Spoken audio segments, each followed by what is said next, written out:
Olá, pessoal! Hoje vamos para mais uma aula de História do sexto ano, que vem falando sobre os povos indígenas da América, em especial os astecas e também os maias. Assim como na antiga Mesopotâmia, a América Antiga ela também estava habitada por vários povos que se organizavam politicamente em impérios ou cidades-estados, que eram muito prósperos antes da chegada dos europeus. Olha só, não se sabe ao certo qual era a população da América em 1492, quando Colombo chegou ao continente americano.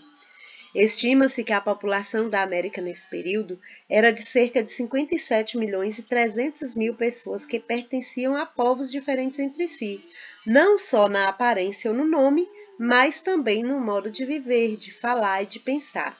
Os astecas, os maias, os incas e os tupis eram alguns dos povos que habitavam a América nesse período.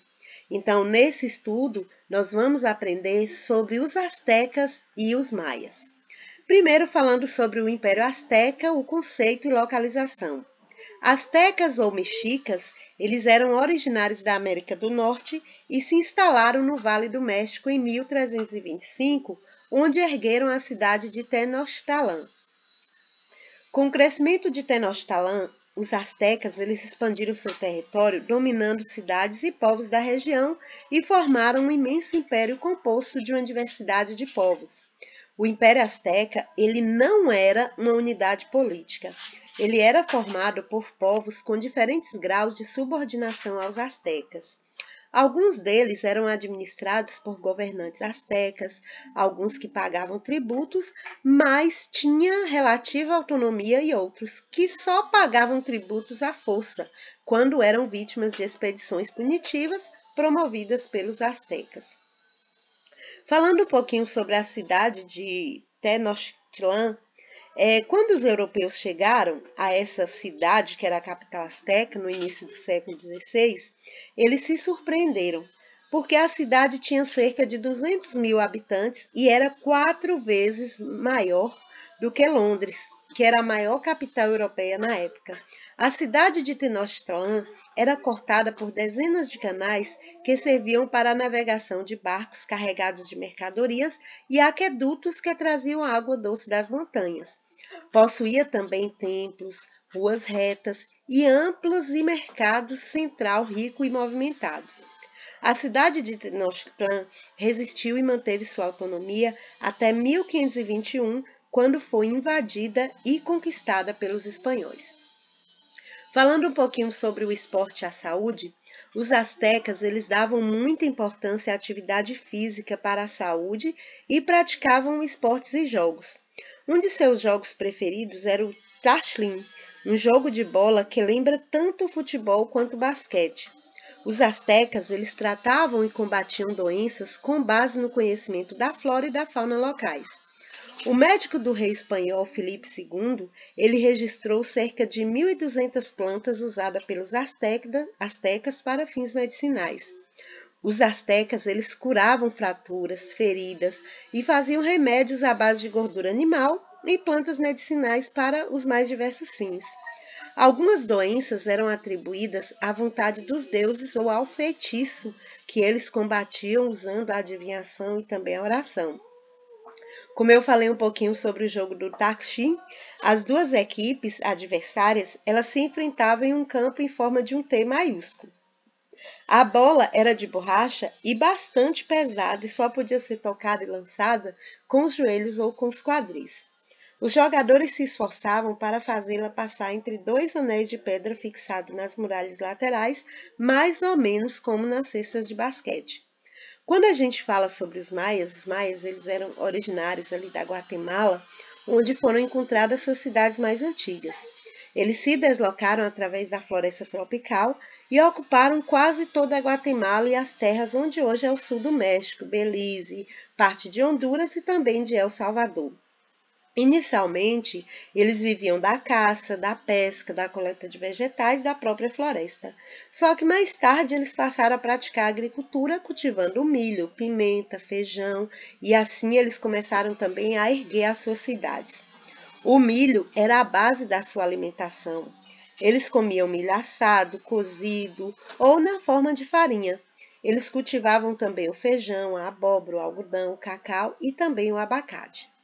As cidades-estados maias, assim como os astecas, os maias eles construíram grandes cidades, mas ao contrário dos astecas, eles formaram um grande império.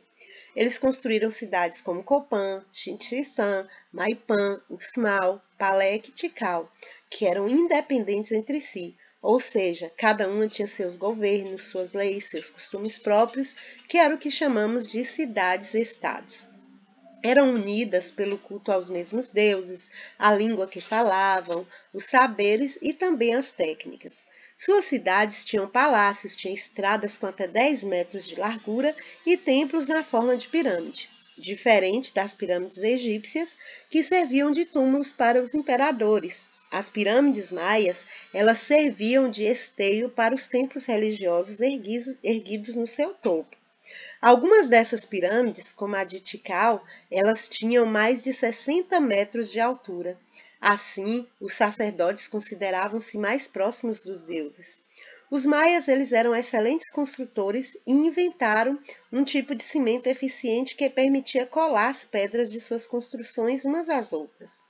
As construções das cidades maia revelam seus conhecimentos de engenharia e também de cálculo. Em relação à astronomia, os maias eles se destacaram bastante. Eles conseguiam prever os eclipses do Sol, descrever as fases de Vênus, calcular a duração do ano com bastante precisão, e eles possuíam 2 calendários que eram utilizados ao mesmo tempo. Um calendário religioso e festivo, que é o Tzolk'in, de 260 dias divididos em 13 grupos de 20 dias, e um calendário solar, Rabi, formado de 365 dias, divididos em 18 grupos e 20 dias mais 5 adicionais. A cada 52 anos, esses calendários se reencontravam no mesmo ponto de partida. Que interessante, hein? E o Observatório de Astronomia, o Caracol, que tem esse nome devido a uma escadaria em espiral que há no edifício, é um dos poucos edifícios circulares construídos pelos maias. Por motivos desconhecidos pelos historiadores, a partir do ano 900, os maias abandonaram suas cidades e se espalharam pela região. Existem aí 2 hipóteses sobre o que pode ter acontecido. Primeiro, desastres naturais, como epidemias, secas prolongadas e inundações. E o segundo, crises causadas pelos seres humanos, como as invasões violentas ou levantes populares. Então, agora vamos exercitar um pouquinho o que nós aprendemos? Primeiro, você vai responder essas questões sobre os astecas. Letra A, onde se originaram? Letra B, por que apesar de terem construído um império, os astecas eles não formaram uma unidade política? Letra C, por que os europeus se surpreenderam com a cidade de Tenochtitlan? Letra D, qual a importância dos canais e dos aquedutos para a cidade de Tenochtitlan? Segundo, agora você ainda vai falar sobre os astecas e você vai me responder como os astecas tratavam as doenças. Terceira questão. A princípio, os maias eles ocupavam das montanhas da Guatemala e com o passar do tempo ampliaram seu território. Quais foram as regiões ocupadas por essa civilização? Lembra? A quarta questão. Os maias organizavam-se em cidades-estados. Explique como funcionava essas cidades-estado. Quinta questão. Como os maias se destacaram no campo da astronomia? Sexta questão, vocês vão observar essa imagem e em seguida vocês vão responder. Letra A. Quantos eram os calendários maias e qual era a função de cada um deles? Lembra que eu falei que existiam 2? Letra B. Como estavam divididos esses calendários? E letra C, o que acontecia com esses calendários a cada 52 anos? Então é isso aí, pessoal. Espero ter ajudado e em caso de dúvida é só me chamar. Tchau, tchau.